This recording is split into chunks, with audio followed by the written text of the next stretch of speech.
Hello, Senator Sanders. I'm Greg Stafford from Salem, New Hampshire, a longtime fan of your long career as an independent voice in Congress. I've been to 2 of your standing room only events here in New Hampshire and couldn't get near a microphone, so I'm making this video. We seem to be living in the movie Groundhog Day, where nothing seems to change very much. We keep electing people who promise change, but the only change we see is maybe things getting worse more slowly. My apologies to President Obama, who has to work around Congress if he wants to get anything done. But I think I see a way out of this box, legally and without bloodshed. Please check my thinking. Donald Trump and I both want to see America become great again. Beyond that, we differ. We can't get honest mainstream news about your campaign to all of the public, or much of anything else for that matter, because General Electric owns 78% of it. That's over 11,000 media companies in the United States. TV and radio stations, magazines, and newspapers sort of helps to make things a little more clear. There's no legitimate business reason for that, and it used to be against the law, because it's what you do if you want to blind the nation to what you and your rich pals have been doing. You can even gloss over the fact that some years ago now, Larry Silverstein admitted to having World Trade Center 7 demolished on 9/11/2001 at 5:20 p.m. Anyone, even an attorney general, can type Larry Silverstein admits into Google and have all the evidence anyone would need. No one can wire a 47-story building for demolition in a few hours, and certainly not once it's on fire. Neither can pull it mean they pulled it down with cables. That's something that they only do with buildings 5 or 6 stories high. If you watch the video of its demolition, it comes straight down in its own footprint, just like the first 2 towers. That's just to make my point about how badly we need to take this power away from these billionaires. All or nearly all companies in our industries have been bought by the same few hundred billionaires, funneling all wealth to themselves as categories of income that they had their puppets in Congress create, which goes practically untaxed. That alone is a national security nightmare at a time when they're driving us ever deeper into unsustainable debt every month, and as obvious a case of subversive activity as it can get. This is an obvious abuse of unchecked, unbalanced power, the very thing our Declaration of Independence declares we won't stand for. Therefore, we have no honest competition for our labor. Wage rates were set in a very few boardrooms 20 years ago, while their puppets in Congress keep driving the cost of living up, up, and up by printing more and more money to pay for bloated budgets that we don't need and we simply can't afford, over $1 trillion a year. Right now, with a national debt over $18 trillion, the annual interest payments alone are more than the average annual budget during the Clinton years. Such debt not only threatens our entire global financial system, no one has expressed any plan for how we're ever going to pay this off. And it makes it impossible for us to afford to respond to threats abroad when necessary. which emboldens the bad actors on the world stage into aggressive actions they would never have attempted otherwise. Our billionaires have threatened publicly to move all of their money offshore if they don't get the business advantages that they want here. They've already sent millions of jobs offshore to take advantage of cheap slave labor, but still want to sell their goods here in America at American-level prices. As the economy gets worse and worse, they keep finding ways to lower wages still further, killing off even more consumers in a never-ending spiral. Many of them have stated that the American lifestyle needs to be degraded to be equal to that found in China for their trading purposes.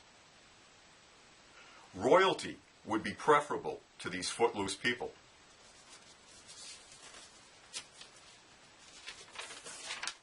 Every time these traitorous people bought a company or merged two companies, many jobs were streamlined out as redundant.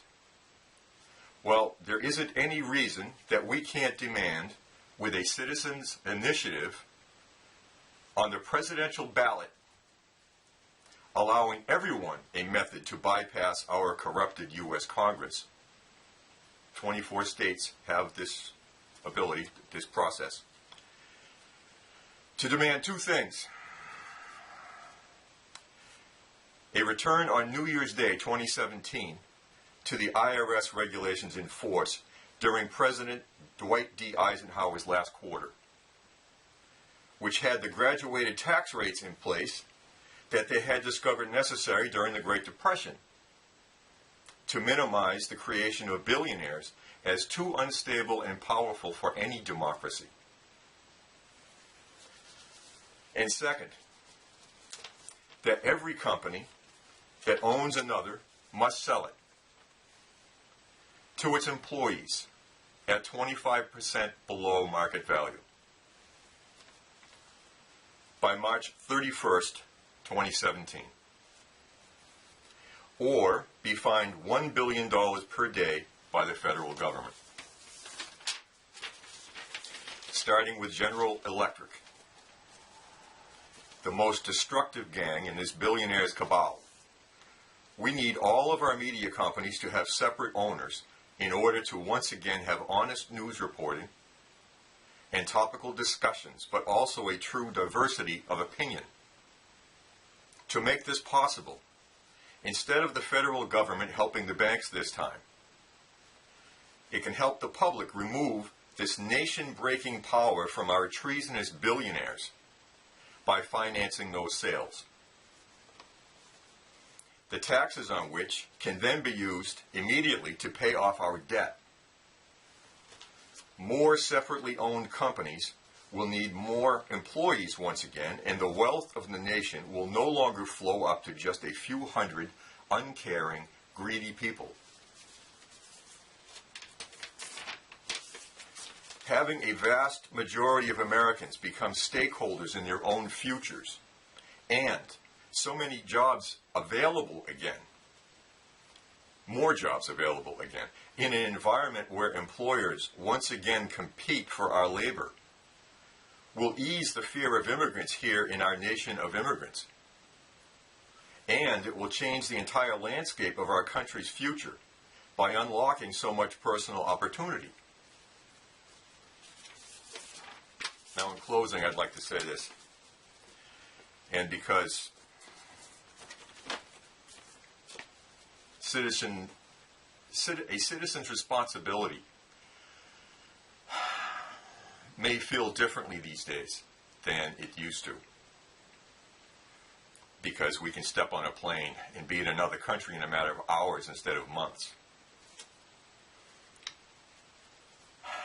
But this, in my opinion, is the most important internal struggle that we've had since the Civil War, when half of the country was fighting with the other half of the country to decide whether we were going to be slave or free.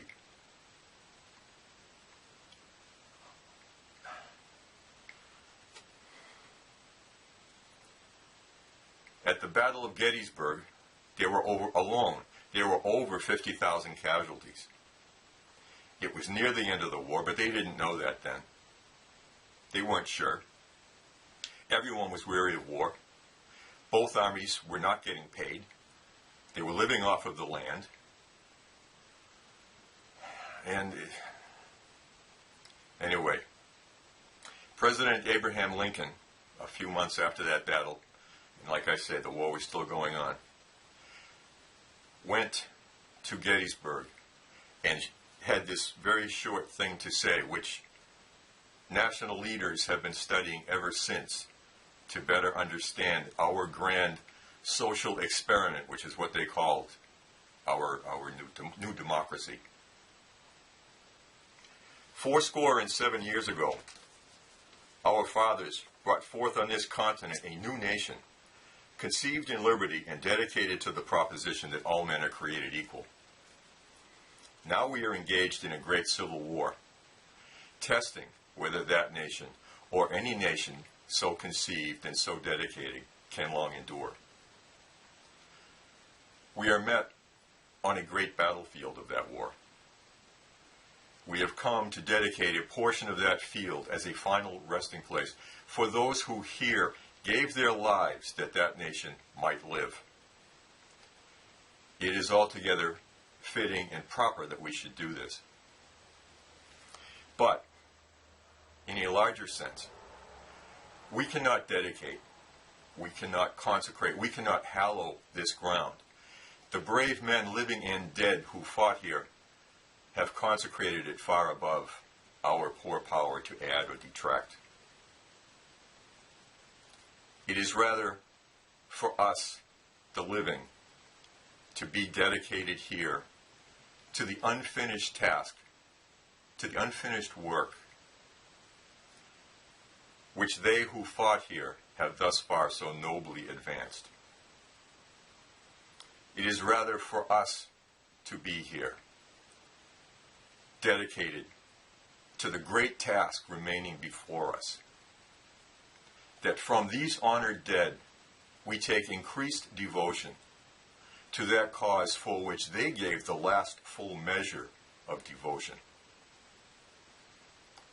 that we highly resolve that these dead shall not have died in vain, that this nation under God shall have a new birth of freedom, and their government of the people, by the people, for the people, shall not perish from the earth. Thank you for listening. If you like the idea, it's my gift to you in your campaign, sir. Good luck. Feel the burn.